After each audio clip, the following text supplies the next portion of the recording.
Video record करे मैं बुधायो वीडियो हले थी बुधायो असांखे क्यों नहीं असां सामान बाहर कयो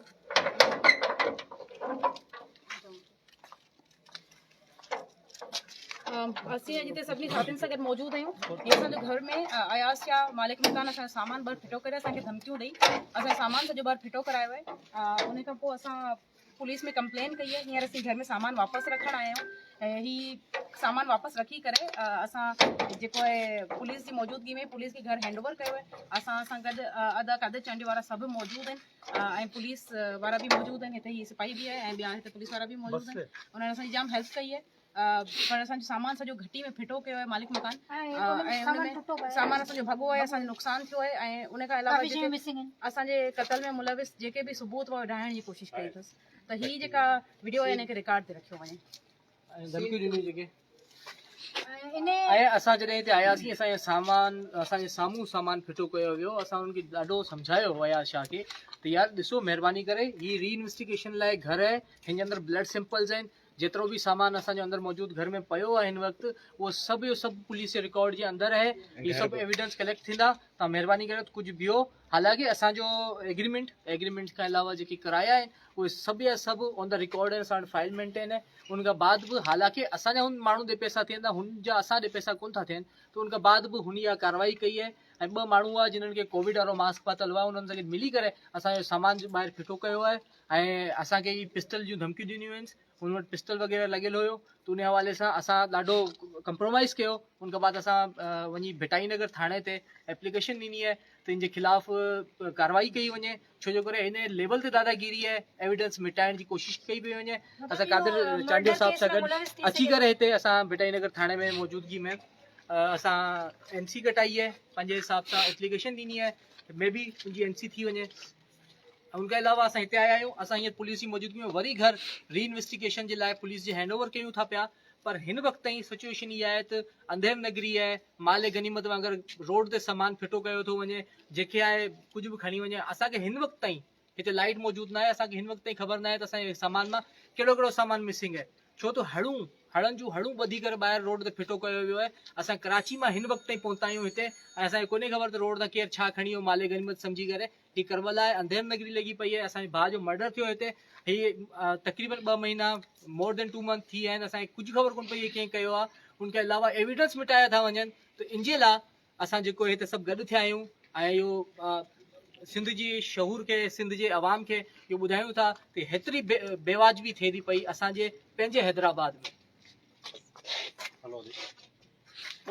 सील और लगाया सही सील लगाया तेरी भी लगल ये पटे जो कोई आज खैर ये एविडेंस मजा की हुई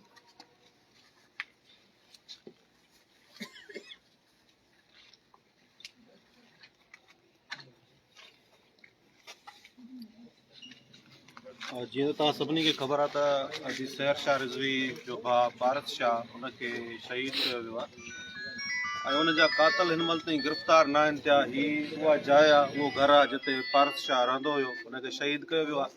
हाणे ताज़ो ई असां कुझु ॾींहं पहिरियों सहर शाह रिज़वी उनजा भारत शाह जो भाउ ऐं ॿियूं अदियूं हिते मौजूदु आहिनि।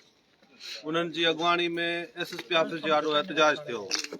अञा 2 ॾींहं बि कोन थिया आहिनि। हिते जेको बि सामान हुयो मौजूदु भारत शाह जो उहो हिते ॿाहिरि बेदर्दी सां ईअं सामान हिते रखियो वियो आहे। हिन रोड ते तव्हां ॾेखारियो हिते हिन जॻह ते सामान रखियो वियो आहे त असांखे इहो शक बि आहे बल्कि असां पक सां चऊं था त कातलनि खे बचाइण जे लाइ इहो सामान हिन तरफ़ रखियो वियो।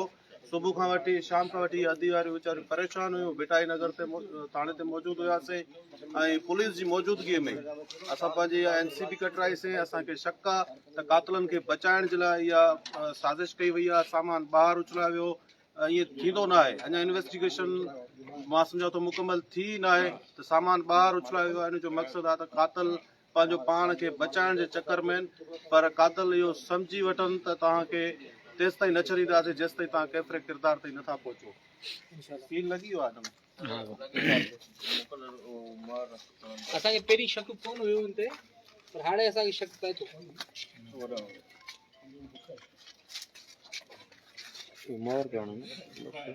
होॾां हॉस्पिटल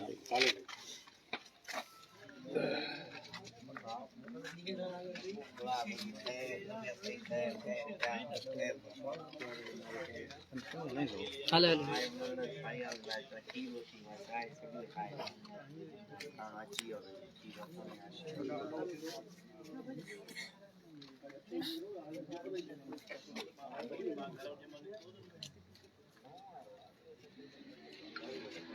हेॾां जो बबलू साइड ते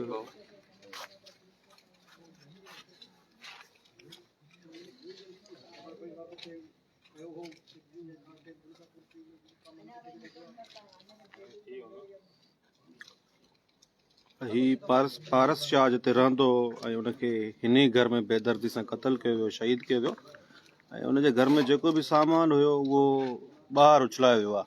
असां सबूत सम्झूं था त इहो सबूत मिटाइण जे चकर में हिकिड़ी साज़िश कई वई पर इंशाल्लाह कातल केतिरे किरदार ताईं ज़रूरु पहुचंदा, पंहिंजो पाण खे बचाइण जी कोशिश कनि था पर हींअर पुलिस जी मौजूदगी में ॿीहर ही सील कयूं पिया घर ऐं जेको बि सामान ॿाहिरि उछलायो वियो सबूत मिटाइण जी कोशिश कई वई उहो ही पुलिस जी मौजूदगी में सामान ॿीहर असां सभु अंदरि रखाए छॾियो आहे।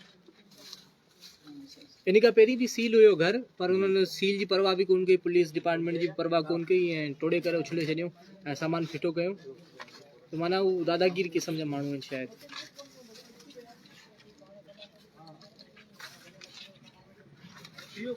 सर थी वियो